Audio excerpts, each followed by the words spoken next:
बिस्मिल्लाहिर्रहमानिर्रहीम। अस्सलाम वालेकुम। लाइव इन निशा में आप सभी का वेलकम है। तो कैसे हैं आप सब? उम्मीद है कि सब ठीक ठाक होंगे। तो आज हम आपके साथ शेयर करेंगे बहुत ही मज़ेदार जायकेदार ढाबा स्टाइल माश की दाल। ये इतनी मज़ेदार होती है कि आप एक बार इसको घर पे बनाएं, इंशाल्लाह बाहर वाली माश की दाल ही भूल जाएंगे। तो एक बार मेरी रेसिपी से आप इसको ट्राई करें, देख सकते हैं कि कितनी ही मज़ेदार सी ये ढाबा स्टाइल माश दाल लग रही है।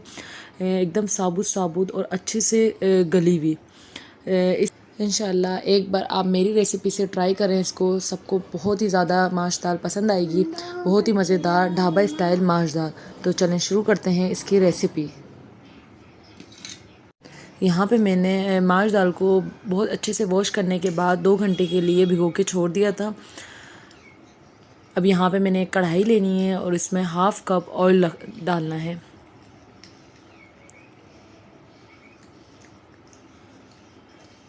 जैसे ही हमारा ऑयल अच्छे से गर्म हो जाएगा, साथ ही मैंने लाल गोल साबुत मिर्च ली है 4 अदद और 1 टीस्पून जो है ज़ीरा लिया है। ऑयल जब गर्म हो जाए तो आप इसके अंदर ये दोनों चीज़ों का तड़का लगा लें और उसको अच्छे से फ्राई कर लें।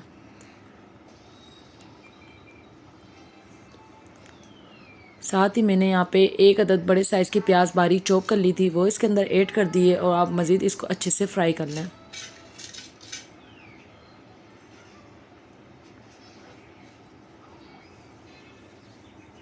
देख सकते हैं कितनी अच्छे से फ्राई हो रही है।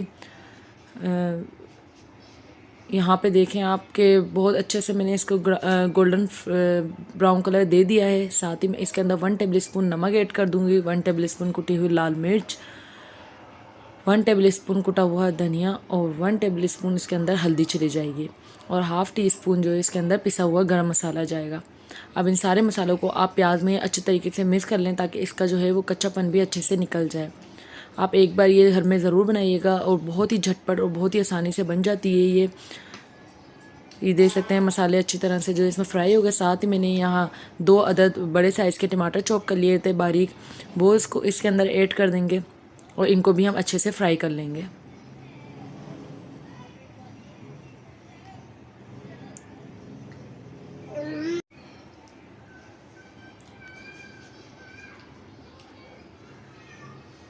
काफ़ी अच्छे से हमारा मसाला जो है वो तकरीबन भुन गया। अब इसके अंदर थोड़ा सा मैंने पानी ऐड कर दिया था, उसको मैंने 5 मिनट के लिए छोड़ दिया था। इससे ये होता है कि हमारे टमाटर जो अच्छे से नरम हो जाएंगे। और देखें आप कितने अच्छा सा ऊपर ऑयल आ जाता है। 5 मिनट आप के लिए छोड़ दिया करें टमाटरों को, इससे ये है कि सॉफ्ट हो जाते हैं ना, तो बहुत अच्छे से इसका पेस्ट बन जाता है।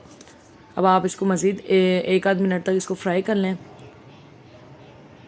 इसकी भुनाई आपने अच्छे से करनी है।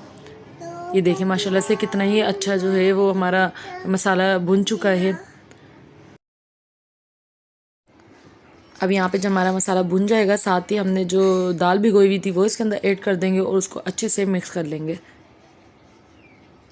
इसके अंदर मैं डाल दूँगी हाफ़ टी स्पून पिसी हुई काली मिर्च और उसको जो है आपने अच्छे से मिक्स करना है। जैसे ही आप माश की दाल डालें तभी इसके अंदर आपने जो है तभी आप इसमें हाफ़ टी स्पून पिसी हुई काली मिर्च डाल दीजिएगा, उसको अच्छे से मिक्स कर दीजिएगा। अब साथ ही आपने इसमें थोड़ा सा पानी डालना है, आधे कप के जितना। इसमें ज़्यादा पानी नहीं डालना है वरना ये बहुत जल्दी गल जाती है, हलवा बन जाएगी। हमने काफ़ी देर से इसको भिगोई हुई थी। अब आप देख सकते हैं माशाल्लाह से कितनी खड़ी खड़ी सी हमारी माश दाल तैयार है। और साथ ही इसमें थोड़ा सा ऑयल गर्म करके उसमें रेड चिली पाउडर डाल दीजिएगा और इसका तड़का लगा दें। ऊपर से आपने इसके अंदर गार्निशिंग के लिए बारीक कटी अदरक डाल दीजिए और बारीक कटी हुई हरी मिर्च, बारीक कटा हुआ धनिया। और आप देख सकते हैं माशाल्लाह से कितनी ही मज़ेदार सी हमारी ढाबा स्टाइल माश दाल तैयार है।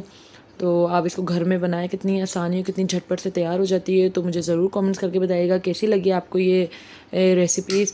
अच्छी लगी हो तो मेरे चैनल को सब्सक्राइब कर लें, लाइक कर लें ताकि मज़ीद हम आपके लिए ईजी रेसिपी ला सकें। तब तक के लिए मुझे दीजिए इजाज़त। अल्लाह हाफ़िज़।